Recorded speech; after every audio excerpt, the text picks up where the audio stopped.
O amor do Brasil pelos italianos. Em 1920, havia 1.446 indústrias em São Paulo pertencentes a italianos, de um total de 4.145. Outros 35.894 peninsulares tinham propriedades agrícolas registradas. No mesmo ano, 64% das firmas individuais eram de estrangeiros, dessas 75% de italianos. Esses números não incluíam os oriundi, descendentes nascidos no Brasil. Com todo o crescimento econômico experimentado pelo Estado locomotiva da nação, faltava emprego para os brasileiros pobres em São Paulo na virada do século XX. Os italianos costumavam dar trabalho apenas aos seus, enquanto os empresários brasileiros, ao contrário, preferiam os estrangeiros. Um anúncio na edição de 22 de outubro de 1897 de A Plateia, jornal simpático ao Partido Republicano Paulista, é um exemplo entre muitos, absolutamente cotidianos. Precisa-se de oficiais e aprendizes para sapateiro. Prefere-se italiano, na Rua do Carmo, número 32A. Com uma preferência dessas, qualquer grupo étnico prosperaria, em qualquer lugar. Para melhorar ainda mais a situação dos imigrantes da bota, os operários e agricultores dessa nacionalidade eram mais organizados, com frequência entravam em greve, protestavam, contando com o apoio efetivo das autoridades diplomáticas italianas, que ajudavam a fiscalizar o cumprimento dos contratos de trabalho e de arrendamento.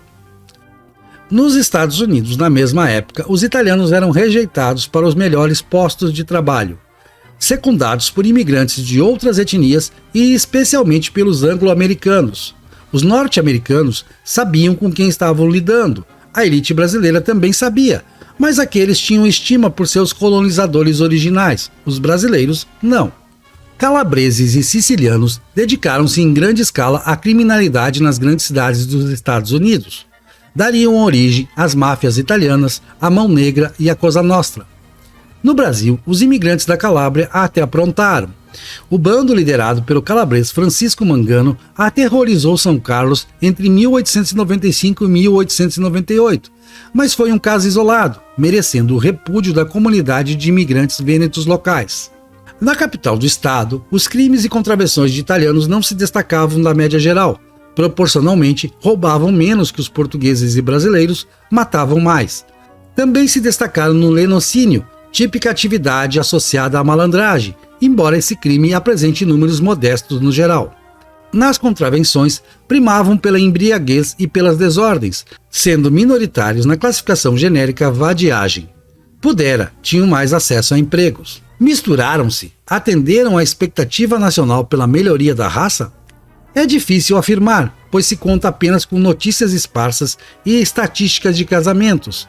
Essas são ruins, pois não distinguem os italianos de segunda geração dos brasileiros em geral. Optando por supor que brasileiro seria restrito a luso-descendentes e afrodescendentes, o grau de exogamia da comunidade italiana seria absurdamente alto. Em 1927, apenas 20% dos casamentos de italianos foram dentro do grupo nascido na Itália. Ora, naquelas alturas quem tinha idade para se casar provavelmente já era da segunda geração. Contudo, 10,5% dos peninsulares de nascimento casaram-se com estrangeiros outros, percentual elevado e indicativo de uma predisposição para as uniões interétnicas. Hoje é possível observar a propensão à interculturalidade e à miscigenação nos descendentes de italianos paulistas. Em São Paulo e Ribeirão Preto, não se notam preferências amorosas ou conjugais distintas para ítalo-descendentes e demais grupos étnicos. A miscigenação no estado de São Paulo é um fato consumado, extensivo inclusive aos japoneses, inicialmente bastante refratários ao que viam como perda de identidade. No Rio Grande do Sul, o isolamento dos vênetos, também culturalmente mais próximos de austríacos e alemães, resultou num menor grau de miscigenação e no maior atavismo. Muito se diz que os italianos mudaram São Paulo e outras partes do Brasil. A contribuição é imensa, sim, não há como não reconhecer, mas o contrário também é verdadeiro. Ao lhes dar preferências em empregos e, principalmente, uma reputação acima da que tinham na pátria de origem, os paulistas e brasileiros deram uma tremenda força a esse grupo imigrante. O protagonismo dos italianos nas lutas por melhores condições de trabalho e na esquerda operária desgranjeou a simpatia da intelectualidade esquerdista. Uma pesquisa do historiador americano Warren Dean mostra que, em 1905, as fazendas com melhor produtividade na região de Rio Claro tinham, em média, ligeiramente mais trabalhadores brasileiros. Não é um dado isolado. Outras fontes apontam para o mito do brasileiro como inferior ao italiano, tão propalado que foi transformado em profecia autorrealizada pela preferência e efeitos do discurso hegemônico sobre a autoestima, deprimindo a dos brasileiros, elevando a dos italianos. O mito foi reafirmado por pensadores de esquerda, como Florestan Fernandes. O ex-escravo não estava em condições de competir com os imigrantes sequer na lavoura. Sérgio Buarque de Holanda estende a inapetência para a lavoura ao luso-descendente, reforçando a tradição autodepreciativa. No entanto, não há dados para comprovar a suposta superioridade de imigrantes sobre pobres brasileiros, livres ou ex-escravos, brancos, pardos ou negros. Voltando a Morricone, o país dos primatas não se ofendeu, nem poderia, pois boa parte de suas elites intelectuais concordava com o título da obra, se não expressamente, pelo menos no íntimo. Algumas de suas alegações seriam desmentidas, especialmente a de que o Brasil trataria mal os conterrâneos dele. Quanto à feijoada, em muitos lugares, ela ganhou o reforço da linguiça calabresa, sendo bastante apreciada pelos ítalo-descendentes. Na Itália se diz, onde houver um italiano, estará a Itália. Isso inclui os oriundi e visa especialmente o Brasil.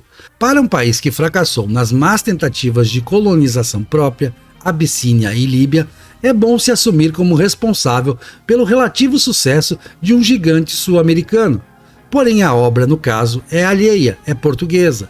Os italianos e oriundi foram moldados pela interculturalidade lusa, em sua versão brasileira, mais do que a influenciaram. O resultado final é positivo, a integração pacífica e harmoniosa entre todos os descendentes. O Brasil não tem conflitos étnicos reais. A Itália os tem. Há um desentendimento atávico entre os do norte e os do sul da península, e ambos lidam mal com seus próprios imigrantes.